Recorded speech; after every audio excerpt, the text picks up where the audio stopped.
ಕಸದ ವಿಚಾರದಲ್ಲಿ ಈಗ ಅನೇಕ ರೀತಿಯಾದಂಥ ಮಾತುಗಳು ಕೇಳಿ ಬರ್ತಾ ಇದೆ. ಅದರ ಮಧ್ಯದಲ್ಲಿ ಈಗ ವಾಟಾಳ್ ನಾಗರಾಜ್ ಅವರು ಪ್ರತಿಭಟನೆಗೆ ಇಳಿದಿದ್ದಾರೆ. ಅವರು ಒಂಥರ ವಿಭಿನ್ನವಾಗೇ ಇರ್ತಾರೆ, ಬಟ್ ಈ ಬಾರಿ ಹಂಗಾಗಿಲ್ಲ.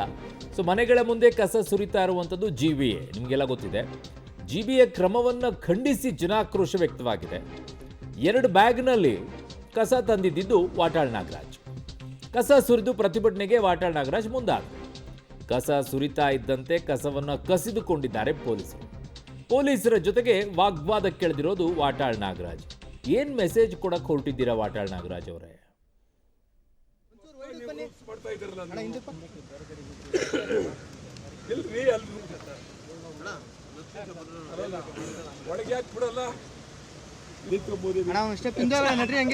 ಹಿಂದೆ ಬನ್ನಿ, ಎಲ್ಲರಿಗೂ ಸಿಗುತ್ತೆ ಸರ್. ಅದು ಬ್ಯಾಕ್ಗ್ರೌಂಡ್ BBMP ಬ್ಯಾಕ್ಗ್ರೌಂಡ್ ಹಂಗೆ ನಿಂತ್ಕೊಳ್ಳಿ.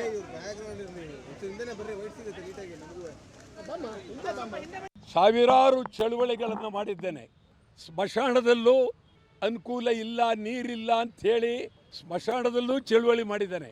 ಆದರೆ ಈ ಪರಿಸ್ಥಿತಿಯ ಬಗ್ಗೆ ಚಳುವಳಿ ಮಾಡ್ತಾ ಇರ್ತಕ್ಕಂಥದ್ದು ಇದು ಮೊದಲ ಕ್ರಮ. ಬೆಂಗಳೂರು ಈ ಒಂದು ಮಹಾನಗರ ಪಾಲಿಕೆ, ಇದು ಹೆಸರು ಗ್ರೇಟರ್ ಬೆಂಗಳೂರು ಆದಮೇಲೆ ಜನಗಳಿಗೆ ಕಸ ಹಾಕ್ತಾ ಇದ್ದಾರೆ, ಕಸ ಸುರಿತಾ ಇದ್ದಾರೆ. ಗ್ರೇಟರ್ ಬೆಂಗಳೂರು ಆದಮೇಲೆ ಜನಗಳ ಮೇಲೆ, ನಾಗರಿಕರ ಮೇಲೆ ಕಸವನ್ನು ಸುರಿತಾ ಇದ್ದಾರೆ. ಗ್ರೇಟರ್ ಬೆಂಗಳೂರಿಗೆ ಯಾರು ಅಧ್ಯಕ್ಷರು? ಮಾನ್ಯ ಮುಖ್ಯಮಂತ್ರಿಗಳು, ಆಮೇಲೆ ಉಪಾಧ್ಯಕ್ಷರು, ನನ್ನ ಸಹೋದ್ಯೋಗಿ ಪ್ರಕಾಶ್ ಈಗ ನನ್ನ ಸಂಪರ್ಕಕ್ಕೆ ಸಿಗ್ತಾ ಇದ್ದಾರೆ ಮೆಟ್ರೋ ಬ್ಯೂರೋಯಿಂದ. ಪ್ರಕಾಶ್, ಈಗ ಇವರೆಲ್ಲ ಈ ಹೋರಾಟವನ್ನ ಮಾಡಿ GBA ವಿರುದ್ಧವನ್ನ ನಿಂತ್ಕೊಂಡ್ರೆ ಏನ್ ಮಾಡ್ಬೇಕಂತೆ ಅದನ್ನಾದ್ರೂ ಹೇಳ್ಬೇಕಲ್ಲ ವಾಟಾಳ್ ನಾಗರಾಜ್ ಅವರು? ಬರೀ ಕಸ ತಂದು ನಾನು ಸುರಿತೀನಿ, ನಾನು ಪ್ರೊಟೆಸ್ಟ್ ಮಾಡ್ತೀನಿ ಅಂದ್ರೆ ಏನ್ ಮಾಡ್ಬೇಕಂತ ಹೇಳ್ಬೇಕಲ್ಲ ಸಲಹೆ, ಎಷ್ಟು ಸೀನಿಯರ್ ಆಗಿದ್ಕೊಂಡು.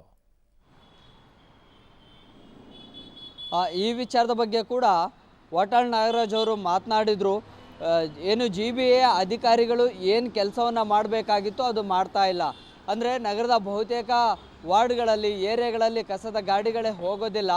ಸೊ ಮೇಲಾಧಿಕಾರಿಗಳು ಇದನ್ನು ಪರಿಶೀಲನೆಯನ್ನು ಮಾಡಬೇಕು. ಎಲ್ಲೆಲ್ಲಿ ಪೌರಕಾರ್ಮಿಕರು ಕಡಿಮೆ ಇದ್ದಾರೆ ಹೆಚ್ಚಿನ ಸಂಖ್ಯೆಯಲ್ಲಿ ನಿಯೋಜನೆ ಮಾಡಿಕೊಳ್ಬೇಕು. ಎಲ್ಲಂದರಲ್ಲೇ ಕಸವನ್ನು ಬಿಸಾಡದಂತೆ ಜನರಿಗೆ ಮತ್ತಷ್ಟು ಬೇರೆ ಆಯಾಮಗಳಲ್ಲಿ ಜಾಗೃತಿಯನ್ನು ಮೂಡಿಸಬೇಕು ಅನ್ನುವಂಥ ಒಂದಿಷ್ಟು ಡಿಮ್ಯಾಂಡ್ಸ್ಗಳನ್ನು ಕೂಡ ಮಾಡಿದರು. ಆದರೆ ಅನಾವಶ್ಯಕವಾಗಿ ಈ ರೀತಿ ಮನೆಗಳ ಮುಂದೆ ಹೋಗಿ ಕಸವನ್ನು ಸುರಿದು ಒಂದು ರೀತಿಯಲ್ಲಿ ಅವರಿಗೆ ಅವಮಾನ ಮಾಡುವಂಥ ಕೆಲಸ GBA ಮಾಡ್ತಾ ಇದೆ. ಇದು ಸರಿಯಾಗಿರುವಂಥ ನಿರ್ಧಾರ ಅಲ್ಲ. ಸೊ ತಾನು ಏನೆಲ್ಲ ವ್ಯವಸ್ಥೆಗಳನ್ನು ಮಾಡಿಕೊಳ್ಬೇಕಾಗಿತ್ತು ಅದು GBA ಮಾಡ್ತಾ ಇಲ್ಲ. ಅದರ ಪರಿಣಾಮವಾಗಿ ನಗರದ ಸೌಂದರೀಕರಣ ಏನು ಬ್ಯೂಟಿಫಿಕೇಷನ್ ಏನಿದೆ ಅದು ಹಾಳಾಗ್ತಾ ಇದೆ.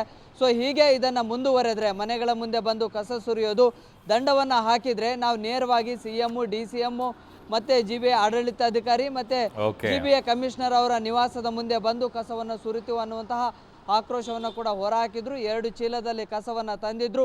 ಅಲ್ಲೇ GBA ಆವರಣದಲ್ಲಿ ಸುರಿಯೋದಕ್ಕೆ ಹೋದರು. ಆಗ ಪೊಲೀಸರು ಅದನ್ನು ತಡೆದು ಆ ಚೀಲವನ್ನು ಕೂಡ ಎತ್ಕೊಂಡಿರುವಂತಹ ಪ್ರಸಂಗ ಕೂಡ ನಡೀತು. ಅರುಣ್ ಬಡಿಗರ್. ಓಕೆ ಪ್ರಕಾಶ್ ಡಿ ರಾಂಪುರ್, ನಿಮ್ಮೆಲ್ಲ ಮಾಹಿತಿಗೆ ಧನ್ಯವಾದಗಳು.